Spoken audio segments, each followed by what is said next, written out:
Juju আসছে। You are not alone.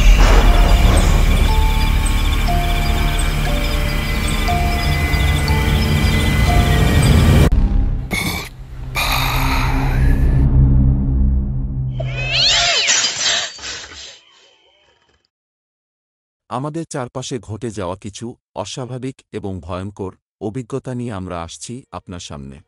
তাহলে আর দেরি কিসের? আলো নিভিয়ে শুনতে থাকুন আমাদের আজকের এপিসোড। আসসালামু আলাইকুম। আমি মোহাম্মদ রায়হান।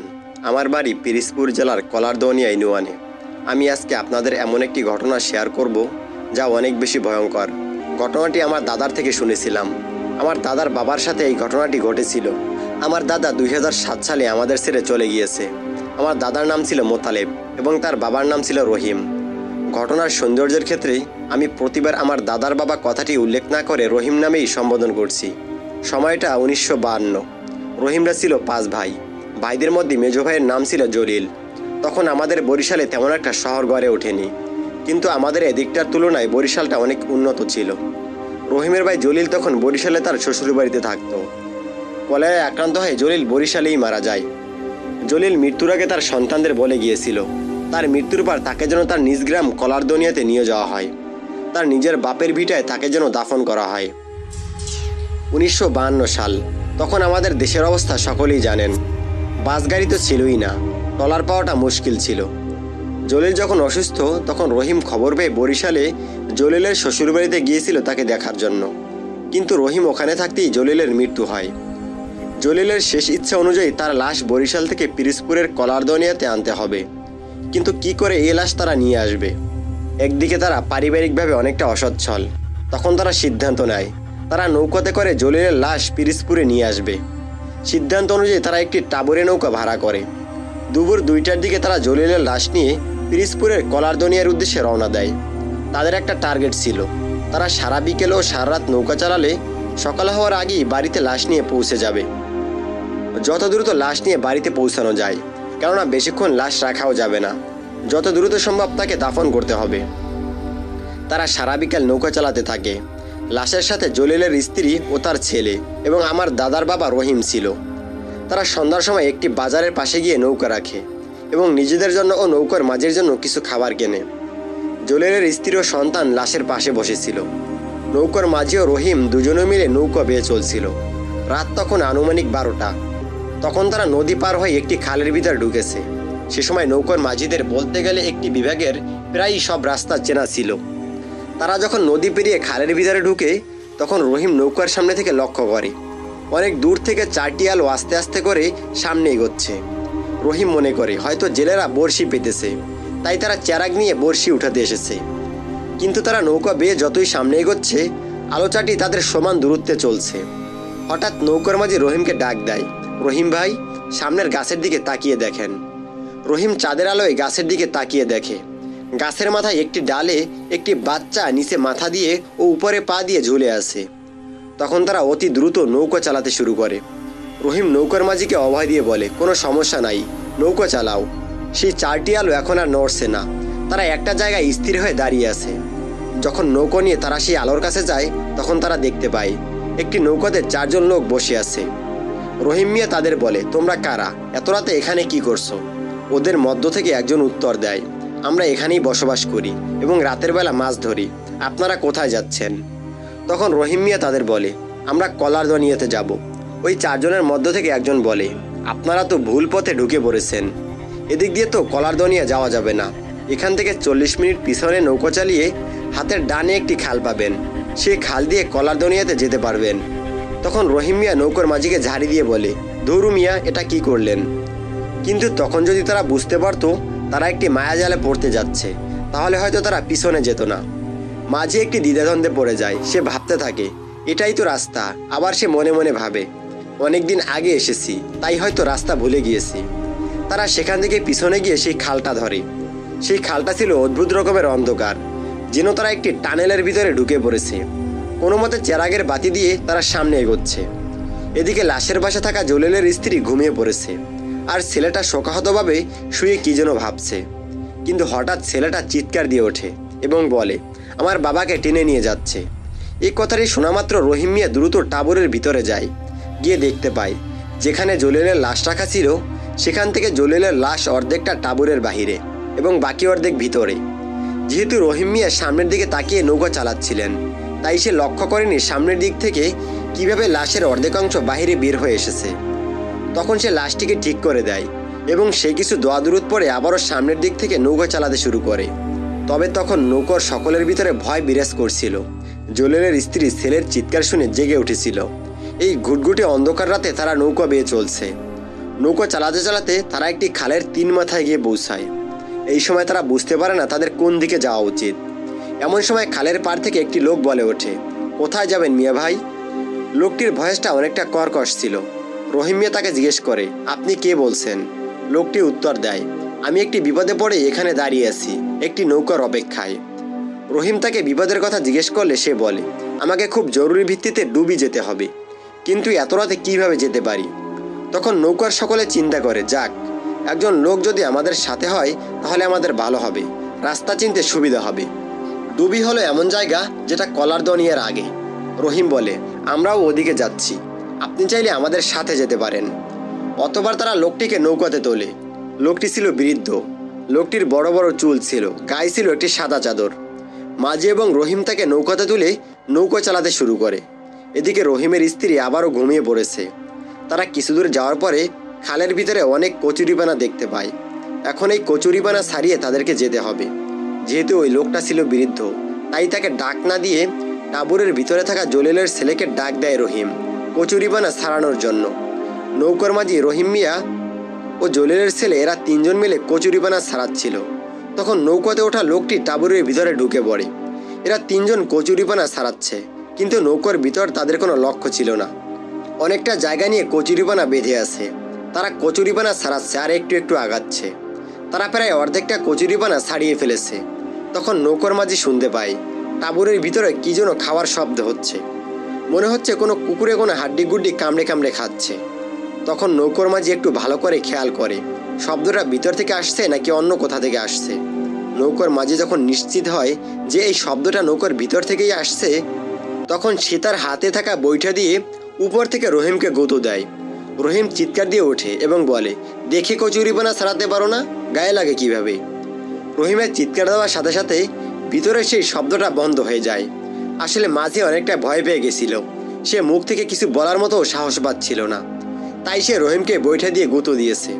যখন ভিতরে সেই শব্দটা বন্ধ হয়ে যায় তখন মাঝি আর কিছু বলে না। সে আবার কচুরিপানা ছাড়াতে শুরু করে। কিন্তু একটু পর আবার নৌকার ভিতর থেকে সেই শব্দটা। কিন্তু এবার এই শব্দটা রহিম ও জলিলের ছেলে দুজনেই স্পষ্ট শুনতে পেল। তখন রহিম বুঝতে পারলো আমাদের সাথে কিছু একটা হচ্ছে, লাশের সাথে কিছু একটা হচ্ছে। রহিম তার হাতে থাকা বৈঠাটা নিয়ে টাবরের ভিতরে ঢুকলো, কিন্তু অবাক করা বিষয়, সে টাবরের ভিতরে ঢুকে সেই লোকটিকে দেখতে পেল না এবং লাশের গায়ের উপর থেকে কাপড়টা সরানো পেল। সে লাশের দিকে তাকিয়ে দেখলো লাশের ঘাড় থেকে অনেকগুলো মাংস একদম নেই এবং লাশের মাথাটা সম্পূর্ণ ঘুরিয়ে দেওয়া হয়েছে এবং লাশের পায়ের থেকে 4-5টি আঙ্গুল একবারে নেই। মনে হচ্ছে এইসব জায়গা থেকে কে যেন এগুলো কামড়ে কামড়ে খেয়ে ফেলেছে। যদিও রহিম মিয়া অনেক সাহসী লোক ছিলেন, কিন্তু এই দৃশ্য দেখে তার ভিতরে ভয় কাজ করতে শুরু করলো। সে এক অসম্ভব রকমের ভয়। সে এখন এক মহাবিপদে পড়ে গিয়েছে। দৃশ্যগুলো না পারছে ভাইয়ের ছেলেকে দেখাতে, না পারছে নৌকার মাঝিকে বলতে, কারণ সবাই যদি ভয় পেয়ে যায় তাহলে তাদের হয়তো এখান থেকে আর ফিরে যাওয়া হবে না। সাথে সাথে রহিম মিয়া মাঝি ও ভাইয়ের ছেলেকে বলে দেয়, আমরা যে বাজার থেকে মুড়ি কিনেছিলাম সেগুলো ভাবি খাচ্ছে, তাই শব্দ হচ্ছিল। কিন্তু তার ভাবি তো ঘুমাচ্ছে আর ঘুমাচ্ছে। একটি কথা বলতে ভুলে গিয়েছি, আর তা হলো জলিলের স্ত্রী একটু সোজা টাইপের মানুষ ছিল। রহিম নৌকার ভিতর থেকে যায় এবং ওদের দুজনকে বলে, তোরা কচুরিপানা ছাড়া। যেহেতু অধিকাংশ কচুরিপানা ছাড়ানো হয়ে গিয়েছিল, কচুরিপানা ছাড়ানো হয়ে গেলে জলিলের ছেলে রহিমকে ডাক দিয়ে বলে, কাকা আপনি বাহিরে আসেন, আমি ভিতরে যাই। এই বলে জলিলের ছেলে সিরাজ টাবরের ভিতরে চলে আসে। সিরাজ ভিতরে এসে সেই লোকটিকে দেখতে না পেয়ে বুঝতে পারে ভিতরে কিছু একটা হয়েছে। সিরাজ বাবার লাশ দেখে চিৎকার দিয়ে ওঠে। তার চিৎকার শুনে মা ঘুম থেকে উঠে যায়। এবার বিষয়টা সবার জানাজানি হয়ে যায়। ভয়ে সবার কলিজা যেন ঠান্ডা হয়ে আসছিল। তখন রহিম সবাইকে ঝাড়ি দিয়ে বলে, আমরা যদি এভাবে সকলে ভয়ে এখানে বসে থাকি তাহলে আমাদের বিপদ আরও বেশি হবে। তাই রহিম নৌকার ভিতর থেকে যায় এবং সিরাজ ও নৌকার মাঝিকে নৌকা চালাতে বলে। কিছু সময় কোনো সমস্যা হচ্ছিল না, কিন্তু বাইরে এরা দুজন প্রায় আধা ঘন্টার মতো নৌকা চালাচ্ছিল। হঠাৎ সিরাজ ডাক দেয়, কাকা, আমরা কোথায় চলে এসেছি? আমরা তো একটা বিলে ঢুকে পড়েছি, এই খালটা তো এখানেই শেষ হয়ে গিয়েছে। তখন রহিম টাবুরি থেকে বাইরে বের হয়ে আসে। তারা দেখতে পায় বড় একটি বিল, তবে এক পাশ দিয়ে কিছু বাড়ির আলো দেখতে পায়। তারা যখনই সেই বাড়ির দিকে নৌকা চালাতে শুরু করে তখনই মনে হচ্ছিল পিছন থেকে কেউ তাদের নৌকাটা টেনে ধরেছে। তিনজনে মিলে নৌকা চালাতে চেষ্টা করে, কিন্তু কোনোভাবেই নৌকা সামনে এগোচ্ছে না। দূর থেকে একটি শব্দ ভেসে আসে, তোরা যদি বাঁচতে চাও তাহলে এই লাশটিকে এখানে রেখে যা, তা না হলে তোদের প্রত্যেকের প্রাণ যাবে। এবং খুব বাজেভাবে একটি হাসির শব্দ তারা শুনতে পায়। দূর থেকে সেই প্রথমবারের মতো 4টি আলো তাদের দিকে ধেয়ে আসছে। 4 জন মানুষ। তখন প্রত্যেকের অবস্থা কতটা করুণ হয়েছে আপনারা বুঝতেই পারছেন। তারা যেন একটি ঘোরের মধ্যে পড়ে গিয়েছে। দূর থেকে আসা সেই শব্দটির উত্তরে রহিম বলে, তোরা আমাদের কিছুই করতে পারবি না। মানুষ হলো সর্বশ্রেষ্ঠ জাতি, মানুষ জিনভূতে ভয় পায় না। কিন্তু তারা আবার সেই শব্দটি শুনতে পায়, লাশটাকে ওখানেই নামিয়ে রেখে দে, তা না হলে তোদের প্রত্যেকের প্রাণ যাবে। সিরাজ ভয়ে কাঁপছে। সিরাজের আম্মা ইতিমধ্যে জ্ঞান হারিয়ে ফেলেছে। মাঝির অবস্থাও খুব বাজে। রহিম মিয়া শিক্ষিত লোক না, তবে গ্রামের একজন কর্মঠ মানুষ। শুদ্ধ শুদ্ধ সূরা কালাম যাই জানে সে পড়তে লাগলো। তারপরও দূর থেকে সেই হাসির শব্দটা তারা শুনতে পাচ্ছে। রহিম মিয়া বলে, তখন হয়তোবা ফজরের আজানের 2 ঘন্টা বাকি আছে। আমি আর মাঝি দুজনে মিলে খুব চেষ্টা করছি নৌকাটা একটু নড়াতে পারি কিনা। সেই সাথে আমি দোয়াদুরু যা পারি পড়েই চলছি। হঠাৎ আমাদের নৌকাটা চলতে শুরু করলো। আলো চারটি তখন আর দেখতে পেলাম না। দ্রুত গতিতে নৌকাটা সে বাড়িগুলোর দিকে চালাতে শুরু করি, কিন্তু ভাগ্যের কি খেল, সেখানে গিয়ে দেখি এটা কোনো বাড়ি নয়, এটি লক্ষ লক্ষ মানুষের একটি কবরস্থান। এবং কাছে যেতেই কোনো আলো দেখতে পাই না। সব থেকে ভয়ের বিষয় হলো সেই কবরস্থানের মাঝে সেই লোকটিকে দেখতে পাই, যে লোকটি আমাদের নৌকাতে উঠেছিল এবং আমার ভাইয়ের লাশ খেয়েছিল। হঠাৎ একটি বাতাস এসে আমাদের নৌকার চেরাক বন্ধ করে দেয়। তখন আমাদের নৌকা সম্পূর্ণ আলোহীন। যখনই আমাদের নৌকার আলো বন্ধ হয়ে যায় তখনই দেখতে পাই পিছন থেকে সেই 4টি আলো খুব দ্রুত গতিতে আমাদের দিকে ফিরে আসছে। কাছে আসেই দেখতে পাই এ 4 জন মানুষ নয়, এদের মাথা নেই। তখন ভয়ে আমি সেই কবরস্থানে নেমে যাই এবং মাঝি আমার পিছু নেয়। সিরাজ নৌকাতে জ্ঞান হারিয়ে ফেলে, আর ভাবি তো আগেই জ্ঞান হারিয়ে ফেলেছে। আমি এবং নৌকার মাঝি দৌড়াতে থাকি। মাথাবিহীন সেই 4টি অবয়ব আমাদের পিছু নেয়। দৌড়াতে দৌড়াতে আমি যে কোন দিকে চলে গিয়েছি আমি নিজেও জানি না, এবং আমরা যে এখন কোথায় যাচ্ছি তাও জানি না। আশেপাশে কোথাও মাঝিকে দেখতে পাচ্ছি না। হাজার হাজার কবরের মাঝে আমি দৌড়াতে থাকি। কবরের মাঝে দাঁড়িয়ে থাকা সেই লোকটি আমাদের দিকে না এসে নৌকার দিকে চলে গেল। তখন নিজেদের প্রাণ বাঁচানোর জন্য আমি নৌকার সবার কথা ভুলে গিয়েছিলাম। আমি একটি ভাঙা কবরের ভিতরে পড়ে যাই। অদ্ভুত বিষয়, আমার পা একটি পচা লাশের শরীরের ভিতরে ঢুকে পড়ে। কেমন যেন আমার পাটি সেখান থেকেই উঠতে পারছিল না। আমার মনে হচ্ছিল কে যেন আমাকে টেনে ধরেছে। আমি চিৎকার দিয়ে মাঝিকে ডাকছি, কিন্তু কোথাও তার সারা শব্দ পাচ্ছি না। আমি দেখতে পাচ্ছি আমার সামনে হাজার হাজার লাশ আমার দিকে হেঁটে আসছে। আমি আল্লাহু আকবার বলে চিৎকার দেওয়ার সাথে সাথে আমার পা হালকা অনুভব করি এবং দৌড় দেই। যখনই দৌড় দিতে শুরু করি তখন পিছন থেকে কয়েকশত কুকুর টাইপের জানোয়ার পিছ থেকে আমাকে ধাওয়া করে। আমি যেন এক অন্ধকার জগতে হারিয়ে গিয়েছি। হয়তোবা এই জগৎ থেকে আর বের হতে পারবো না। নৌকায় আমার ভাইয়ের লাশ, ভাইয়ের ছেলে ও স্ত্রী সেখানেই পড়ে আছে। তাদের নিয়ে তখন চিন্তা করার সময় কই আমার। নিজেই তো একটা অন্ধকারে হারিয়ে যাচ্ছি। আমি দৌড়াতে দৌড়াতে হঠাৎ গিয়ে বিলের কাছে পৌঁছি, অথচ আমি কিন্তু উল্টো দিকে দৌড়াচ্ছিলাম। কিভাবে কি হচ্ছে কিছুই বুঝে উঠতে পারছিলাম না। এই বিলের পানিতে নামলে হয়তো আর উঠতে পারবো না। তখন আমি পিছনের দিকে তাকাই এবং সেখানে দাঁড়িয়ে পড়ি। দাঁড়িয়ে আমি আজান দিতে শুরু করি। চোখ বুজে কয়েকবার আজান দিয়েছি। তখন মনে হচ্ছে সম্পূর্ণ এলাকাটা শুনশান হয়ে গেল। আমি চোখ মেলে দেখি সামনে কোনো কবরস্থান নেই, নেই কোনো কুকুর জানোয়ার। আমার শরীরটা ঘেমে ভিজে গিয়েছিল। এরপর আমি অনুমান করে বিলের পাশ দিয়ে দৌড়াতে থাকি। কিছুক্ষণ পরেই একজন মানুষের গায়ের সাথে আমার পা ধাক্কা লেগে আমি পড়ে যাই। আমি দাঁড়িয়ে দেখি সে মানুষটি আর কেউ নয়, নৌকার মাঝি পড়ে আছে। তার চোখে মুখে পানি দিয়ে তাকে ডেকে তুলি। এরপর আমরা নৌকা খুঁজতে থাকি। কিছুক্ষণ পরেই আমরা বিলের পাশেই নৌকাটি খুঁজে পাই।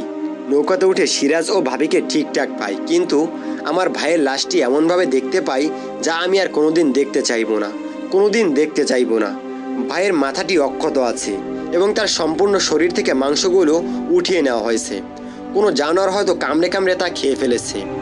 শরীরের 3 ভাগের 2 ভাগ মাংস খেয়ে ফেলেছে। আমি সিরাজ ও ভাবিকে ডাকিনি, তারা ওভাবেই পড়ে থাকে নৌকাতে। আমি এবং মাঝি আর নৌকা চালাইনি, একের পর এক আমরা আজান দিয়ে চলছি। লাশের যতটুকু অংশ ছিল তা একটি কাপড় দিয়ে পেঁচিয়ে রাখি এবং সকাল হওয়ার অপেক্ষা করতে থাকি। আমি তখন 100 বারের বেশি আজান দিয়েছিলাম। তখন আমাদের কোনো সমস্যা হচ্ছিল না। অল্প অল্প সূর্যের আলো চারিদিকে ছড়িয়ে পড়ার পরে আমরা বিলের ভিতর থেকে খালে নামি। কিছু দূর নৌকা চালানোর পরে একজন লোকের সাথে আমাদের দেখা হয়। সে আমাদের জানায় এটা ঝালকাঠি। আমরা দ্রুত বেগে নৌকা চালিয়ে দুপুরের সময় বাড়িতে পৌঁছাই এবং অল্প কিছু সংখ্যক লোক নিয়ে ভাইয়ের জানাজা শেষ করে তাকে দাফন করে দেই।